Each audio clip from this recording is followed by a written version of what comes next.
ఏమండి వెకేషన్ పోదాం అన్నారు కదండి, పోదామా మళ్ళా? బ్యాగ్ అంతా సర్దేసిన. ఓకే పోదాంలే, అమ్మకు మాట చెప్పేస్తాను. యాళ్ళండి మన ఇద్దరమే పోదాం, అత్త యాదో నెప్పుకుంటారు ఊరికే. ఊరుకుండే మాటికి మా అమ్మని అట్లా అంటావు. అడుదామా మళ్ళా?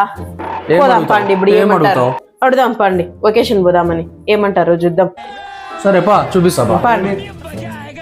మా నేను సున్నా ఒక 3 రోజులు వెకేషన్ పోయేస్తామ్మా.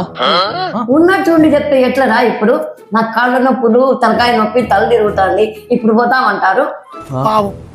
అత్త వెకేషన్ మేము కాదు మీరు పోతాను. 2 రోజులు బట్టలు ఇంకా సర్దినా చూడండి. అట్లానా? అట్లయితే మాత్ర వేసుకొని నొప్పులు తగ్గిపోతాయి, వస్తాలే, పోదాంలే. నేను कितने तेजस्वी लोग हैं हमारे पास, कितने शानदार विचार रखते हैं जी. చెప్తే అయిందా? అనుకోలేదు బయట అవుతుందని.